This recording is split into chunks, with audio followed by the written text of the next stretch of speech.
So this, how to win friends and influence people, not interview people. How to win friends and influence people, written by Dale Carnegie, is a phenomenally successful book. Warren Buffett went on his course when he was younger.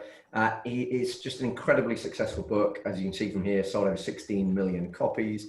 I read this when I was trying to think back to when I read this, probably about 2007, I should think. So about 13 years ago.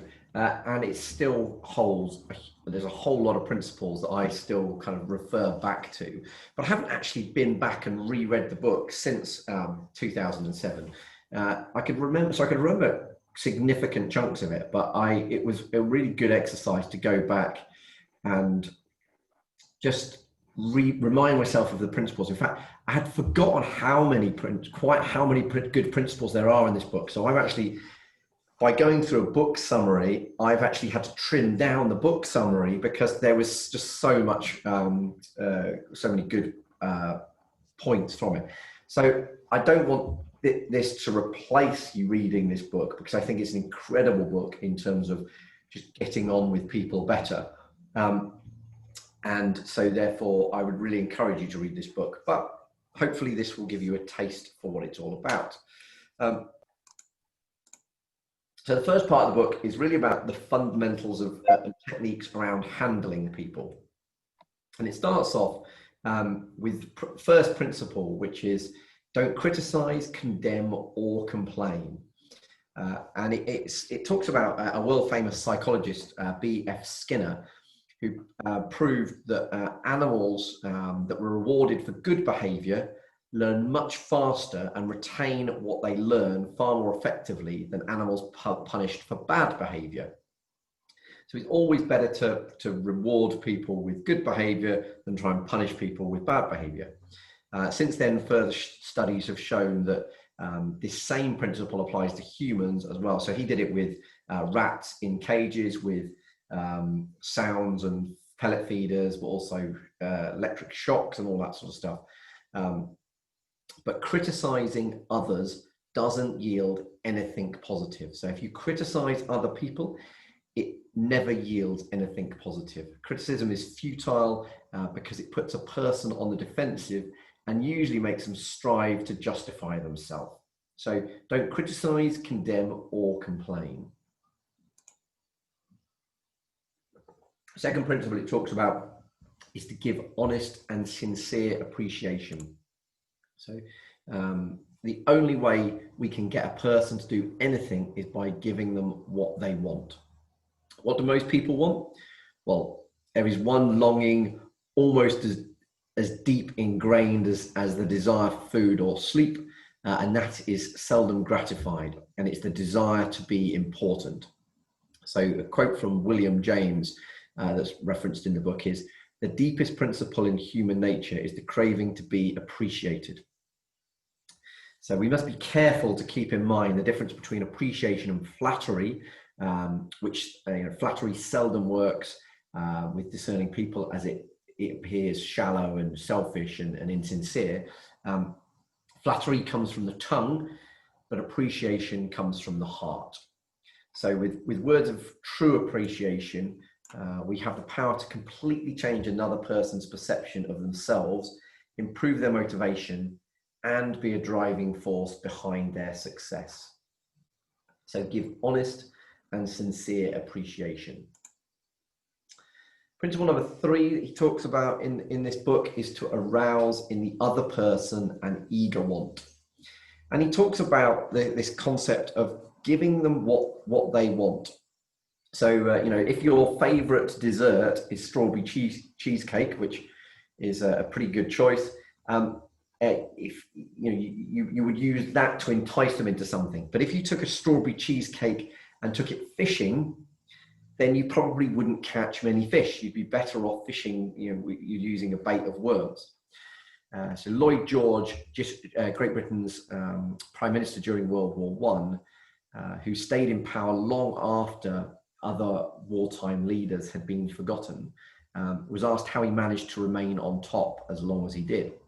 And his response was that he learned that it was necessary to bait the hook to suit the fish. In other words, you need to give people what they want, not what you want. And that requires understanding people better. And of course, that's one of the reasons why we ask the questions in the exploration meeting that we do, because we're really trying to get to the heart of what do they want, not what do we want them to do. And so if we can put aside our own thoughts, opinions, and wants and truly see from another's perspective, we will be able to convince them that it is in their best interest to do whatever it is that we're after. So we're not trying to convince people to do things that are bad for them, but we're just trying to help them see it so that it's aligned with their own interests. The world is full of people who are grabbing and self-seeking. So the rare individual who unselfishly tries to serve others has an enormous advantage. He has little competition. That's one of the quotes from Dale Carnegie. So how can I make this person want to do it? Or how can I frame it in the terms that is of his or her wants? When you're writing an email that contains a request, maybe you want to think about trying to replace I and my with you and your as much as possible. Craft your language to make it about them, not about us. Instead of talking about, I think you should do your ISA, it's more about, okay, maybe you would benefit from doing your ISA because of this. Let me go on to part 2 of the book, which is about 6 ways to make people like you. And so the principle 1 here was the only way to get the best of an argument is to avoid it. And he constantly talks about how you've got to avoid arguments. In fact, this is actually takes up 2 sections of the book, but I've only referred to it once here. But we're often tempted to argue with others, especially when we're absolutely convinced that we're right about something. But even if we are right, what does arguing actually yield? Why bother proving somebody else wrong? Is that going to make the person like us? Well, probably not. Why not just let them save face if we have nothing to gain from it but to feel inferior? So 9 times out of 10, arguing just results in the other person even more firmly convinced that they're right. So it doesn't actually achieve anything positive. According to Carnegie, it's impossible to win an argument. If you lose the argument, we lose. If we win the argument, we've made the other person feel inferior, hurt his pride, and made him resent us. So in other words, we still lose. Another quote of Dale Carnegie's from the book was that there is only one way under high heaven to get the best of an argument, and that is to avoid it. So if you want to have people like you more, one of the best ways to do it is to avoid an argument as much as possible. So he gave us some advice on keeping a disagreement from becoming an argument. So some things you can do is you can welcome the disagreement. You can distrust our first instinctive impression. That's our own first instinctive impression. We need to control our temper. We need to listen first. We need to look for areas of agreement. We need to be honest. We need to promise to think over our opponent's ideas and study them carefully. And we need to postpone action to give both sides time to think through the problem. So giving time to think through it allows you both to kind of be more objective. So next time you find yourself in a disagreement with somebody, don't respond with criticism or a negative email. Instead, perhaps sleep on it. You'd be surprised how much perspective you can gain by giving yourself a bit of time to think the situation over. And in fact, this was a principle I used to apply to my compliance department when I worked for a big firm. As invariably, you'd get an email from compliance that you completely disagreed with, and it was very tempted to hammer out a reply and fire it off and get really cross and frustrated. But actually, you achieve far more by sleeping on it and just taking some time to think, actually, a more considered response would be this, and you achieve far more. It may feel good to fire off a few verbal insults when you don't agree with somebody, but actually you achieve far more by sleeping on it and going about it calmly. The next principle in this section that I wanted to kind of talk you through was to show respect for other person's opinions. Basically, never say you're wrong. So along similar lines to not engaging in arguments, but we should also avoid telling someone that they're plain wrong.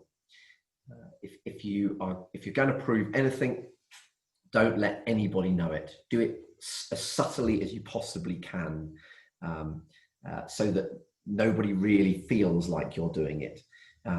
Challenge yourself and so one of the things that they talk about in the book here to help you with this is challenge yourself to smile at someone every hour of the day for a full week.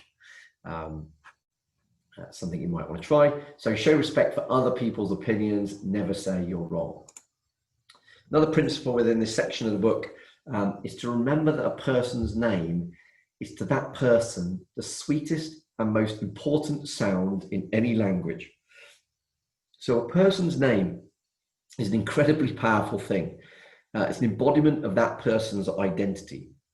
It's basically, it's a reference to them. And so therefore remembering it and using someone's name is a great way to make that person feel important. The average person is more interested in his or her own name than in all the other names on earth put together. So calling somebody by their name is like paying them a very subtle compliment.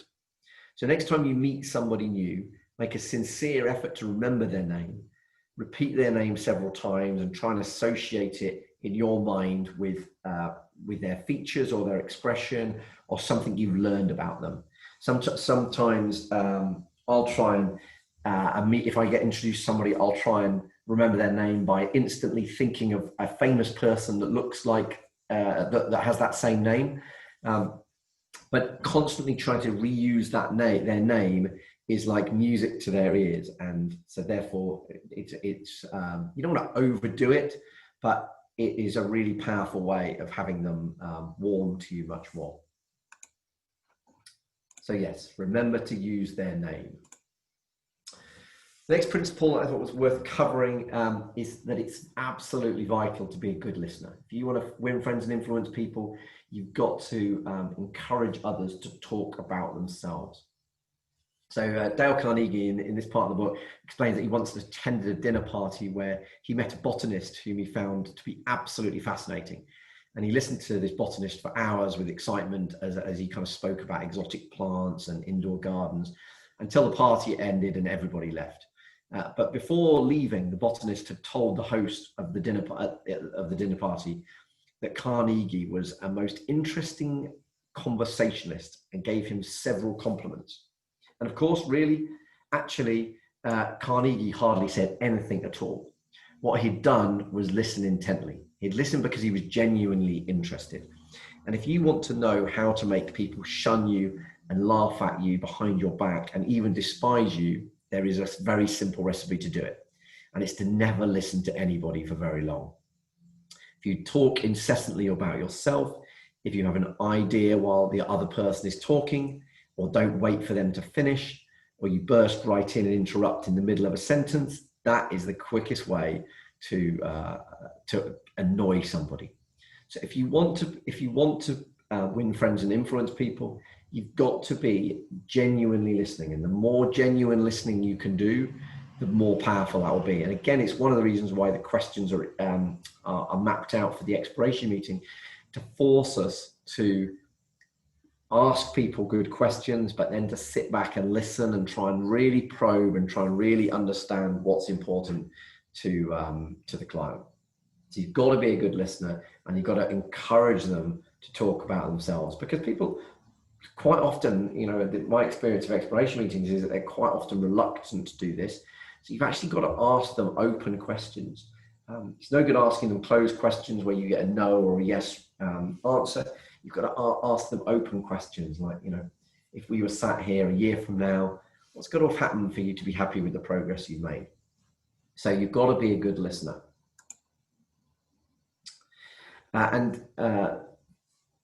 One of the other points that he made here was that a strategy for helping you is the next time you have a conversation, pay attention to how much of the conversation is you talking and how much of that conversation is the other person talking.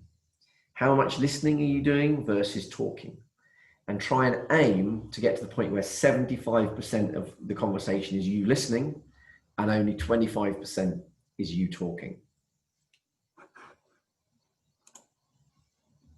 Another principle within this section of the book was to talk in terms of the other person's interests. We now understand that people like to talk about themselves and have others to be interested in them. The next best thing is to talk about something that interests that person. And Carnegie tells a story about a man named Edward Shalif, I think his name is, who was planning to ask the president of one of the largest corporations in America to pay for his son to go on a Boy Scouts trip. It sounds like a bit of a cheeky request, but that was his plan. But before Mr. Shalif went in to see him, he'd heard about this man had drawn up a check for $1 million, and that after it was cancelled, he had it framed. So upon meeting this guy, he mentioned how much he admired the check and would love to see it. And this president of the corporation was absolutely thrilled, and he talked about the check for some time, and until he realized he actually hadn't even asked why Mr. Shalif was there to see him. And so when Mr. Shalif mentioned his request, the man agreed without any questions and even offered to fund a trip for several other boys as well. Mr. Shalif later explained that if he hadn't found out what he was interested in and got him warmed up first, there's no way that he would have found he wouldn't have found him as 1/10 as easy to approach. So it was basically talking about something that was interesting, but particularly about the individual. So talk in terms of another person's interests, and they will be far warmer towards you. Another one is to make the other person feel important. We all like feeling important, so therefore, that flips it around. It's nice to make other people feel important. So how often do we notice somebody who looks very down or bored? Perhaps somebody whose job is very repetitive, or someone whose boss doesn't give them much recognition. Maybe it's somebody who works in the shop, or the postman, or a hairdresser. But what could we say to that person to cheer them up? We should all be happy and excited to do something for someone else when they can't do anything for us in return. So as we reiterated throughout each of these principles, the one all-important law of human conduct is to always make the other person feel important. So I'll reiterate that because, as I say, it's probably the best summary of everything I've covered so far. And the way to get people to win friends and influence people is to always make the other person feel important. So try finding someone who doesn't appear to be having a good day. Perhaps a demotivated colleague, or an overworked person in a restaurant or a cafe, or somebody selling something in the shop, and make a point of going out of your way to offer them words of kindness through a genuine compliment. But look for the good in what they're doing and give them a genuine compliment. And you want to try and aim to do this once a day. Not only will you feel amazing for it, but also they will feel much better for it, and you will be looked upon far more positively. So make the other person feel important. Then part 3 of the book is about how to win people to your way of thinking. So how to convince them of for example, as financial planners, we often know the best thing for somebody to do with their money, but it doesn't always mean that they want to do that. So as long as we're genuinely acting in their best interests, it is absolutely right that we try and convince them to do the thing that's right for themselves. So the first principle of this section I wanted to go and kind of cover here was that if you're wrong, it's absolutely vital that you admit it quickly and emphatically. And Carnegie, in this section of the book, talks about a story of where he was he's taking his dog out in the park without a muzzle, and letting it run off the lead. And he ran into a police officer who told him off, and because he said it was against the law. The next few times Carnegie took his dog out, he kept him on the lead, but the dog didn't like it. So the last time he let the dog run free again, and on that particular day he ran into that exact same police officer, and so he knew he was going to be in trouble. But instead of waiting for the police officer to start reprimanding him, he spoke up, saying that the officer had caught him completely red-handed. He was guilty, he had no excuses, and that the officer had already warned him that he shouldn't do this. But because he was so quick to admit his own error, the policeman actually responded in a very soft tone and told Carnegie that, don't worry, you're actually probably overreacting, and that he should take his dog to the other side of the hill where the policeman basically wouldn't be able to see him. So if we know we're going to be rebuked anyhow, isn't it far better to beat the other person to it and do it ourselves? So a quote from the book is that any fool can try to defend his or her own mistakes, and most fools do. But it raises one above the herd and gives one a feeling of nobility and exaltation to admit one's mistakes early. Or admit one's mistakes.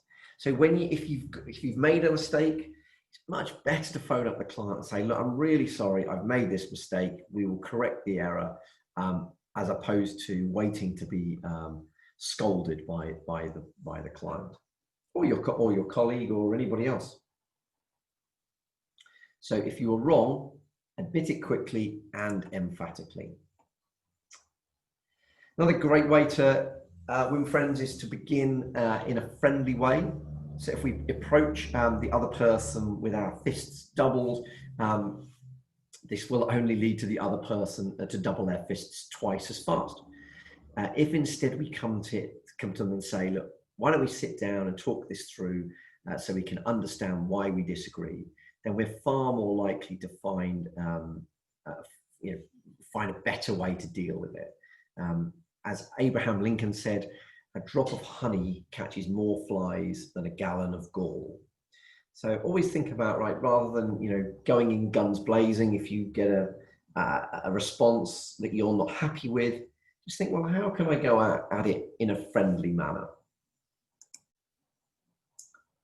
A good way to help people make the right decision is the principle of getting the other person to say yes and kind of repeating yes for different reasons.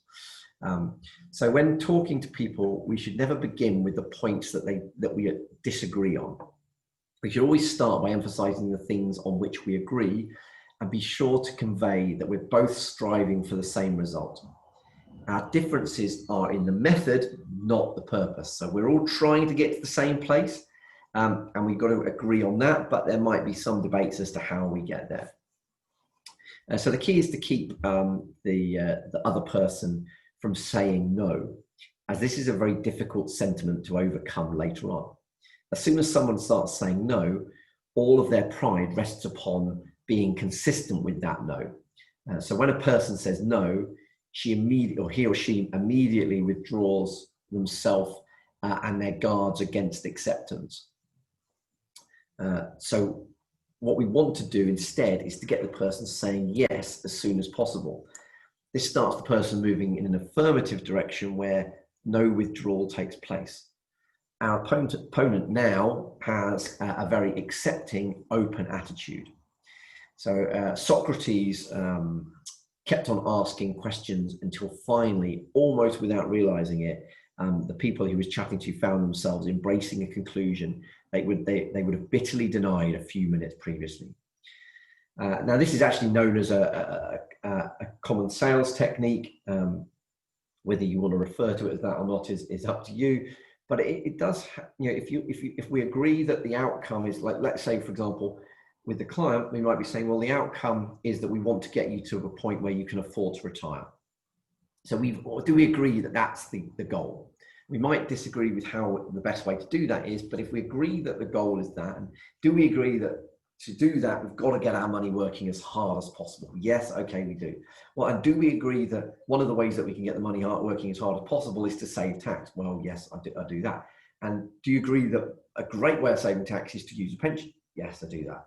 So therefore, by getting lots of yeses, it makes it much more likely that you're going to end up continuing to agree on that process. So yes, so get other people saying yes as soon as possible. Another principle is to let the other person feel that the ideas was theirs. So Carol will quite often happily say that come up with an idea that I'll not necessarily agree with, but guess what? A month or so later, subliminally, she's got to the point where I now think it's a great idea. And also sometimes I'll say, oh yeah, I've got this great idea, and we'll do this. And I'm sure that the same happens in this business as well. In that I'm sure people sow the seeds of a good idea for me, but I perhaps don't warm to it. So if I do that, I apologize. But you're obviously doing a good job at it because you're making it appear like it's my idea. So anyway, it is a great thing to have people conclude that it was their idea to do something. So in the book, he talks about a Mr. Weeson who sold sketches for a design studio. He failed hundreds of times in getting one of the leading New York stylists to buy his sketches. So one day he tried a completely different approach. He took several incomplete sketches to the stylist and asked how he could finish the designs in such a way that the stylist would find them useful. The stylist offered his ideas, and Mr. Weeson had the sketches completed according to the buyer's ideas. And guess what? He accepted them because his ideas had been brought into the mix. Principle number 10 is appeal to somebody's nobler motives. So people usually have two reasons for doing things: the one that sounds good and the real one. A person will recognize on his own the real reason he does something. We don't need to point it out. But all of us, being idealists at heart, like to think that our motives are good. So in order to change people, we must appear to the nobler objectives or nobler motives. So an example that was given in the book is, Mr. Doe, I've listened to your story and I still don't believe you intend to move. I sized you up when I first met you as being a man of your word. Take a few days to think it over. If you still intend to move, I will accept your decision as final. So, sorry, I think I've missed a part of that story. So basically, this was a guy that handed in his notice on his contract, on his rental contract earlier of his house. And this was Mr. Doe, that is. And basically, the landlord was saying, look, I've listened to your story. I still don't believe you intend to move, i.e. to breach your word. I've sized you up when I first met you as being a man of your word, therefore planting that belief on him, on his nobler motive. Take a few days to think it over, and if you still intend to move, I will accept your decision as final. So of course, what he's saying is, if you want to be noble, you need to stick to your word, and you must stay in the house. And so guess what? The tenant decided to stay in the house. So you need to appeal to people's nobler objectives. And one thing that we could do here is, so things like, we're now starting to push more ethical investments. That's great because the performance for ethical investments has been better, but it's also a lovely thing to feel like you're investing your money into something that's going to make the world a better place. So by talking about that, we can actually play to people's nobler objectives. Another way to win friends and influence people is to throw down a challenge. And so the way to get things done is to stimulate competition. There's a quote from Charles Schwab who said, I do not, the way to get things done is to stimulate competition. I do not mean in a sordid money getting way, but in a desire to excel. So if you can think about how you can stimulate people by throwing down a challenge, then you're going to be kind of, I suppose it's like being down the pub, isn't it, and challenging somebody to running a marathon. It kind of gets them going and it excites them, and actually it tends to then lead to be it tends to kind of, because you've set them that challenge, you are looked upon in a positive way. So throw down a challenge. Last section of the book is about being a leader and how to positively change people. So one of the principles that he talks about here is to begin with praise and honest appreciation. So if you want to be a good leader, you need to begin with praise and honest appreciation. It's much easier to listen to unpleasant things after we've been praised for our good points. That's why the first step to changing people without offending them is to begin with appreciation for their strengths. So beginning with praise is like the dentist who begins his work with a painkiller. The patient still gets the drilling, but the painkiller eliminates the pain first. So the key is actually an age-old technique, which is known as the criticism sandwich. So when you're going to offer negative feedback, start with a compliment, then segue into the meat and potatoes, i.e. the criticism, and then finally, and more importantly, part ways with another positive compliment. If you do that, they will take the criticism on much more positively than if you just give them a criticism and then finish, or even you start with the criticism. As a professor, Jonah Berger, put it, it's amazing what a little positive at the beginning and end can do. So begin with praise and honest appreciation. Another thing to think about is to call attentions to people's mistakes indirectly. So many people begin their criticism with sincere praise, followed by the word but, and then their critical statement. For example, a parent trying to convince their son to care more about their schoolwork might say, "We're really proud of you, Billy, for getting this these better grades this term. But if you'd worked harder in your maths class, you might have done even better." This situation could easily be reversed by changing the word but to the word and. So instead, "We're really proud of you, Billy, for getting better grades this semester. And if you continue your efforts next semester, your maths grade could be even better." So I often use this with the girls, and this is one of the principles that stuck with me most from the book, is this flipping of but to and. So instead of, that's a lovely piece of art, but I think the sky should be a bit bluer, you would say, "That's a lovely piece of art and the sky could be a bit bluer." It's so much easier to listen to, and it doesn't get people's back up. So remember and instead of but. Talk about your own mistakes before criticizing another person. This is something that Andy Harrington talks about quite a lot. Bring reference to your own shortcomings before you criticize anybody else. It's much easier to listen to a description of our own faults when the person criticizing them begins humbly by saying that they're far from perfect.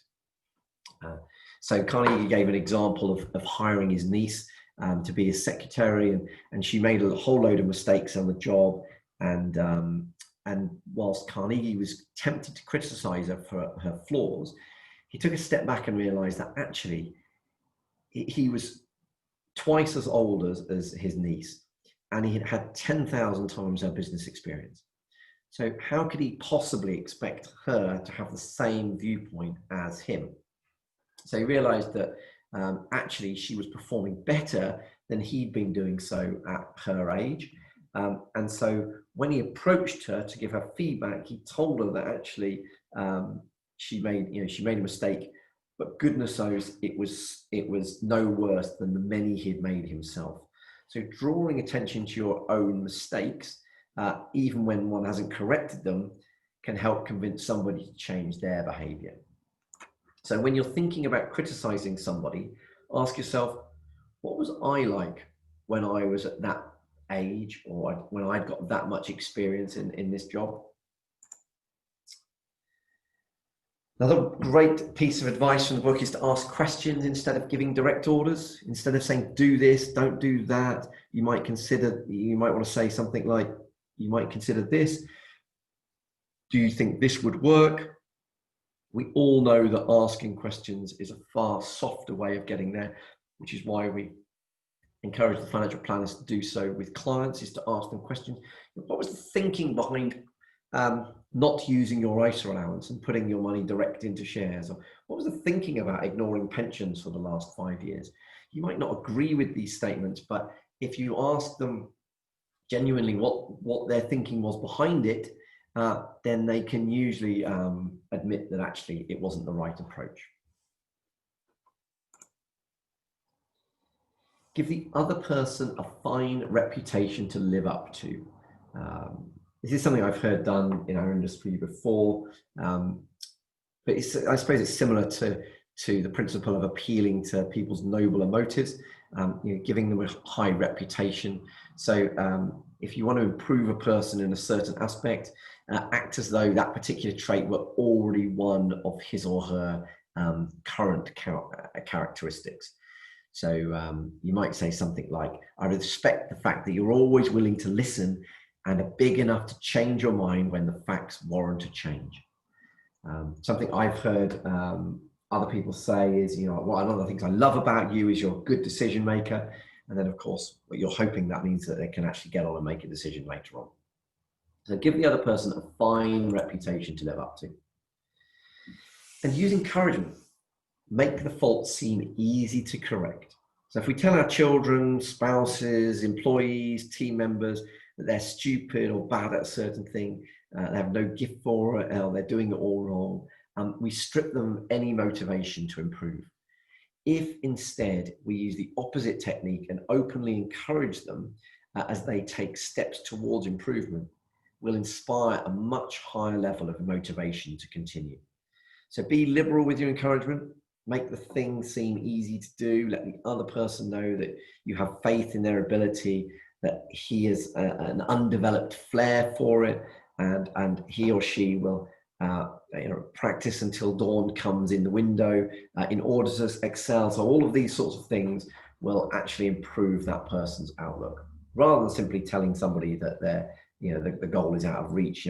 Maybe find ways to encourage small victories when possible. These smaller compliments can help them make room for sharing guidance while keeping them inspired. And finally, make the other person happy about doing the thing that you suggest. The final key to being a great leader and changing people without arousing resentment is to make the person happy about doing what you want them to do. So to be an effective leader, keep these guidelines in mind when it is necessary to change attitudes or behavior. So be sincere. Don't promise anything you can't deliver. Know exactly what you want the other person to do. Be empathetic. Ask yourself, what is it that the other person really wants? Consider the benefits that the person will receive from doing what you suggest. Match those benefits to the person's wants. And when you make your request, put it in a form that will convey to the other person the idea